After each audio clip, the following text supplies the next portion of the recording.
Hello दोस्तों, मैं हूं एडवोकेट ईशान, एक्सपर्ट वकील में आपका स्वागत है। दोस्तों, आज हम बात करेंगे आरबीआई के बॉन्ड्स के बारे में, जो कि एक बहुत ही पॉपुलर और बहुत ही फेमस और बहुत ही सेफ एक जो इन्वेस्टमेंट स्कीम थी आरबीआई की, इसके बारे में।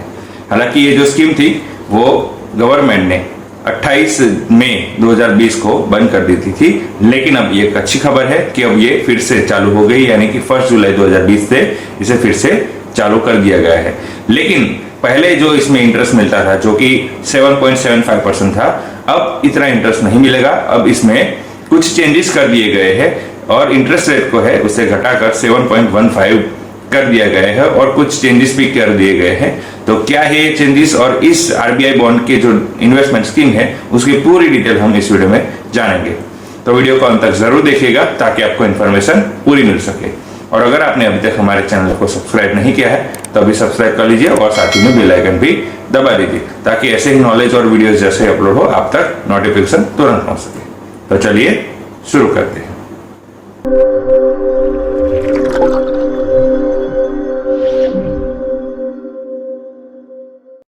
तो फ्रेंड्स, आरबीआई बॉन्ड एक बहुत ही अच्छी और बहुत ही सेफ इन्वेस्टमेंट स्कीम है। इसमें आप बॉन्ड जो शब्द है यूज हुआ है उससे लेकर आप कंफ्यूज ना हो। ये बॉन्ड भले ही इसमें लिखा गया है, लेकिन ये किसी भी तरीके से शेयर मार्केट से रिलेटेड नहीं है। ये प्योरली आरबीआई की अपनी स्कीम है और ये पूरी जो एफडी एक फिक्स डिपॉजिट होती है उसी तरीके से एक आरबीआई बॉन्ड की स्कीम है। इसमें क्या होता है कि देखिए, आप जब भी आरबीआई बॉन्ड लेना चाहते हैं तो आपको बैंक के थ्रू ही लेना पड़ेगा। लेकिन इसमें भी एक बहुत ही बड़ा बेनिफिट है कि भले ही आप किसी भी बैंक के थ्रू आप आरबीआई बॉन्ड्स लेते हैं, लेकिन तब भी आपका जो पैसा है वो डायरेक्टली आरबीआई के पास ही जाता है। बैंक केवल मीडिएटर का काम करता है। बैंक आपका पैसा जो आरबीआई के बॉन्ड्स वाला पैसा है वो अपने पास नहीं रखता है, वो आरबीआई को भेज देता है।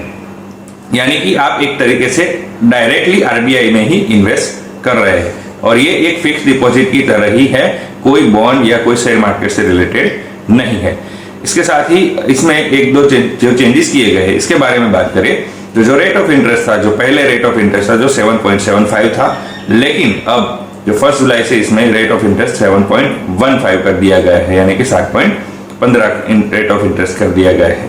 और इसमें एक और मेजर चेंजेस ये किया गया है कि पहले क्यूमुलेटिव इंटरेस्ट मिलता था, जो अगर किसी ने 28 मई 2020 से पहले अगर आरबीआई बॉन्ड बाय किया है तो उसे 7.75% रेट ऑफ इंटरेस्ट मिलेगा और क्यूमुलेटिव का भी ऑप्शन रहता था। लेकिन अब कोई बाय करेगा 1 जुलाई के बाद तो इसमें जो 6 महीने में, हर 6 महीने में इंटरेस्ट होगा वो आपके जो सेविंग अकाउंट, जो आपने बैंक अकाउंट कनेक्ट किया होगा उसमें सीधा ट्रांसफर कर दिया जाएगा, यानी कि नो क्यूमुलेटिव ऑप्शन है।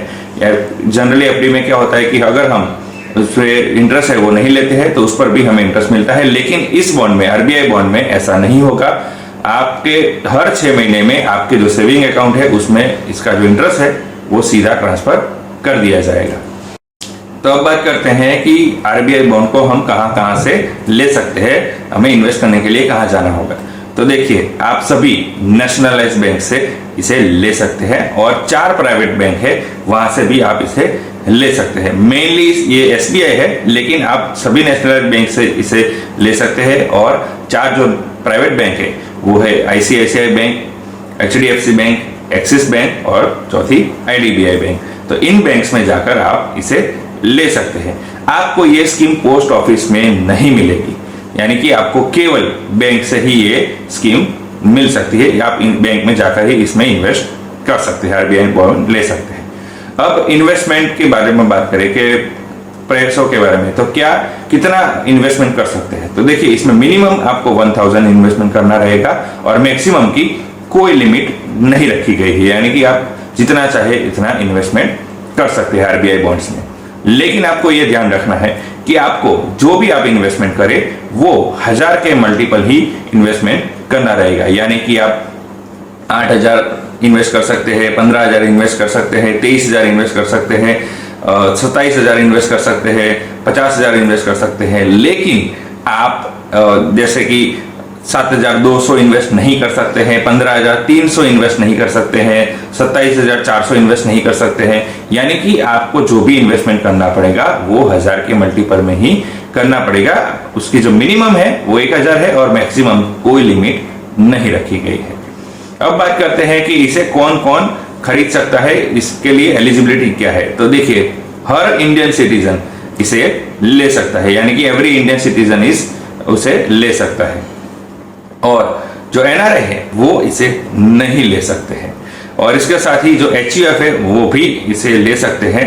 लेकिन अगर आप कोई प्रोप्राइटरशिप फर्म के नाम पर लेना चाहते हैं, या फिर पार्टनरशिप फर्म के नाम पर लेना चाहते हैं, या फिर किसी कंपनी के नाम पर लेना चाहते हैं, या कोई ट्रस्ट या कोई ऑर्गेनाइजेशन के नाम पर लेना चाहते हैं, तो आरबीआई बॉन्ड्स नहीं मिलेगा। यानी कि आपको केवल इंडिविजुअल के नाम पर ही लेना पड़ेगा। आप कोई भी प्रोप्राइटर कंपनी या फिर पार्टनरशिप या ट्रस्ट के नाम पर नहीं ले सकते हैं।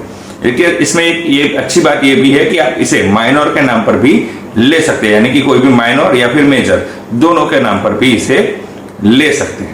और अगर अभी कोई व्यक्ति जो है इंडियन सिटीजन है और उसने अभी आरबीआई बॉन्ड्स को बाय किया है, और उसके थोड़े टाइम में, यानी 1 या 2 साल, यानी कि 7 साल के अंदर के टाइम में अगर उसका स्टेटस चेंज होता है और वो एनआरआई होता है, तब भी वो अभी बाय कर सकता है। वो 7 साल का जो टेन्योर है वो पूरा कर सकता है। लेकिन आगे वो बाय नहीं कर सकता। लेकिन अभी जो इंडियन सिटीजन था, तब उसने जो आरबीआई बॉन्ड बाय किए थे, तो वो पूरे 7 साल तक उसे लाभ मिलेगा। अब बात करते हैं कि इंटरेस्ट रेट के बारे में। तो देखिए, इसका जो इंटरेस्ट रेट है वो पूरा एनएससी से डायरेक्ट रिलेट किया गया है, यानी कि जो आरबीआई बॉन्ड है वो एनएससी से 0.35 रेट ऑफ इंटरेस्ट हमेशा ज्यादा ही रहेगा। यानी कि एनएससी का अगर रेट ऑफ इंटरेस्ट बढ़ता है तो आरबीआई बॉन्ड्स का भी रेट ऑफ इंटरेस्ट बढ़ जाएगा, और अगर एनएससी का रेट ऑफ इंटरेस्ट डाउन होता है, घटता है, तो आरबीआई का बॉन्ड का भी रेट ऑफ इंटरेस्ट डाउन होगा। जैसे कि अगर एनएससी का रेट ऑफ इंटरेस्ट 0.15 बढ़ जाता है, तो ऑटोमेटिकली आरबीआई बॉन्ड का भी रेट ऑफ इंटरेस्ट 0.15 बढ़ जाएगा। इसके साथ ये भी कहा गया है कि ये जो रेट ऑफ इंटरेस्ट है आरबीआई बॉन्ड का, ये हर 6 महीने में रिव्यू किया जाएगा, और इसके बाद रेट ऑफ इंटरेस्ट या तो बढ़ाया जाएगा या फिर कम किया जाएगा या फिर वो रखा जाएगा। लेकिन हर 6 महीने में इसका रिव्यू किया जाएगा, यानी कि हर 6 महीने में आरबीआई बॉन्ड्स का रेट ऑफ इंटरेस्ट है वो चेंज हो सकता है। हालांकि एफडी में रेट ऑफ इंटरेस्ट चेंज नहीं होता है, लेकिन आरबीआई बॉन्ड में रेट ऑफ इंटरेस्ट हर 6 महीने में चेंज हो सकता है। तो अब सबसे महत्वपूर्ण पॉइंट है, उसके बारे में चर्चा करते हैं।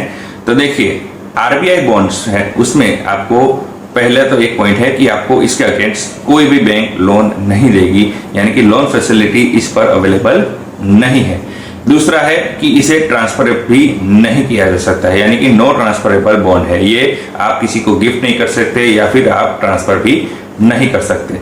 और तीसरा है, इसे प्री मैच्योर भी नहीं किया जा सकता है। हालांकि सीनियर सिटीजन के लिए इसमें एग्जम्पशन रखा गया है, वो हम चर्चा करेंगे, लेकिन इसे आप प्री मैच्योर भी नहीं करा सकते, यानी कि पूरे 7 साल आपको रखना ही पड़ेगा। और इसमें यह कहा गया है कि या तो कोई डेथ हो जाती है किसी पर्सन की, जो अकाउंट होल्डर है उसकी अगर डेथ हो जाती है तो ही इसे प्री मैच्योर कराया जा सकता है, या फिर अगर किसी पर्सन की डेथ हो जाती है तो ही ये ट्रांसफर, यानी कि जो नॉमिनी होगा उसके नाम पर ट्रांसफर हो जाएगा। अब बात करते हैं कि सीनियर सिटीजन के रिले में जो प्री मैच्योर की जो फैसिलिटी है वो किस तरीके से दी गई है। तो इसमें भी 3 टाइप की जो प्री मैच्योर है वो फैसिलिटी दी गई है, यानी कि अगर किसी भी व्यक्ति की उम्र, अकाउंट होल्डर की उम्र 60 साल से कम है तो उसे तो 7 ईयर्स तक इसे रखना ही पड़ेगा, ये लॉक इन पीरियड रहेगा। और किसी भी जो सीनियर सिटीजन है उनकी उम्र 60 साल से 70 साल के बीच में है तो उनका लॉक इन पीरियड 6 साल रहेगा, और वो 6 साल के बाद वो उसे प्री मैच्योर करा सकते हैं। हालांकि चाहे तो 7 साल पूरा भी रख सकते हैं। इसी तरीके से 70 से 80 के बीच में अगर कोई जो सीनियर सिटीजन है उनका प्री मैच्योर पीरियड 5 साल का, लॉक इन पीरियड 5 साल का रहेगा। और 80 से ऊपर का जो सीनियर सिटीजन का वाला व्यक्ति है, अकाउंट होल्डर है, उनके लिए 4 साल लॉक इन पीरियड रखा गया है। यानी कि ये सारे लॉक इन पीरियड है, यानी कि आप मिनिमम आपको इतना तो लॉक इन पीरियड रखना ही पड़ेगा। उसके बाद अगर चाहे सीनियर सिटीजन तो इसे प्री मैच्योर करा सकते हैं, और अगर किसी पर्सन की डेथ हो जाती है तो भी आप प्री मैच्योर करा सकते हैं। अब इसमें प्री मैच्योर में भी बहुत ही एक पॉइंट है, वो आपको जानना जरूरी है कि अगर आप आज अगर प्री मैच्योर का फॉर्म भरते हैं तो आपको आज ही पैसा मिलेगा, ऐसा नहीं हो सकता है। इसमें अगर आप प्री मैच्योर का फॉर्म आज भरते हैं तो जब भी 30 जून, यानी कि जो हर 6 महीने में जब इंटरेस्ट देने की बात आती है, यानी कि 30 जून या फिर 31 दिसंबर के बाद, यानी कि 1 जुलाई या फिर 1 जनवरी को ही आपको इसका जो इंटरेस्ट रेट है इसके साथ पूरी प्रिंसिपल अमाउंट मिल जाएगी। यानी कि अगर आपने मार्च में अगर आपने प्री मैच्योर के लिए दिया है तो आपको मार्च में इसका पैसा नहीं मिलेगा, आपको 30 जून या फिर 1 जुलाई को ही मिलेगा। इसी तरीके से अगर आपने किसी कारण से सितंबर या अक्टूबर में अगर आपने प्री मैच्योर के लिए फॉर्म भरा है तो आपको उस टाइम आपको पैसा नहीं मिलेगा, आपको 31 दिसंबर या फिर 1 जनवरी को ही आपको इसका इंटरेस्ट रेट के साथ पूरा प्रिंसिपल अमाउंट मिल जाएगा। लेकिन इसमें एक बात ये भी ध्यान रखनी है कि अगर आप किसी कारणवश प्री मैच्योर भरते हैं, प्री मैच्योर का फॉर्म भरते हैं, तो जो लास्ट 6 मंथ का जो इंटरेस्ट रेट होगा, इंटरेस्ट होगा आपका जो लास्ट 6 मंथ का जो इंटरेस्ट होगा, अगर उसे 50% डिडक्ट कर दिया जाएगा। यानी कि अगर आपका जो लास्ट 6 महीने का इंटरेस्ट 6,000 रुपये आता है तो आपको केवल 3,000 रुपये ही इंटरेस्ट मिलेगा। यानी कि 50% डिडक्ट कर दिया जाएगा क्योंकि आपने प्री मैच्योर किया है।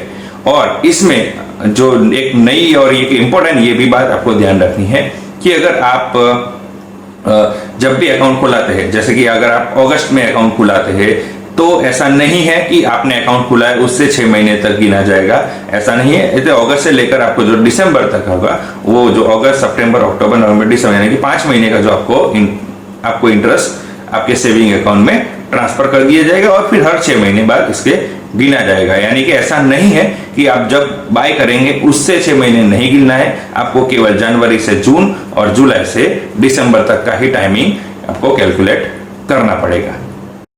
अब सबसे महत्वपूर्ण टॉपिक के बारे में बात करते हैं आरबीआई बॉन्ड्स के। तो इनकम टैक्स से रिलेटेड के टॉपिक के बारे में बात करते हैं। तो दोस्तों आपको जैसे पता है कि ये जो स्कीम है, जो इन्वेस्टमेंट बॉन्ड है, आरबीआई बॉन्ड है, वो प्योरली सेफ है और सिक्योर है।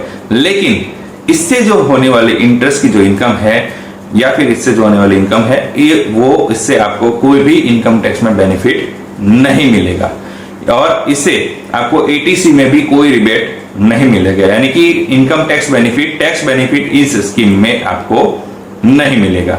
लेकिन एक ये सेफ और सिक्योर है, इसमें आप इन्वेस्ट कर सकते हैं। लेकिन आप टैक्स बेनिफिट के लिए करना चाहते हैं तो आपके लिए स्कीम नहीं है, आपके इससे कोई भी टैक्स बेनिफिट आपको नहीं मिलेगा। आप इसे मिनी पीपीएफ स्कीम कह सकते हैं क्योंकि जो पीपीएफ में होता है उसमें 15 साल का समय लगता है, लेकिन इसमें 7 साल का समय है। और अगर कोई वैसा व्यक्ति हो जो इसे अपने इन्वेस्टमेंट में हर कुछ टाइम के बाद अगर इनकम चाहिए होती है तो उनके लिए बेस्ट स्कीम है कि हर 6 महीने में जो इंटरेस्ट होगा वो ऑटोमेटिकली सेविंग अकाउंट में ट्रांसफर हो जाता है।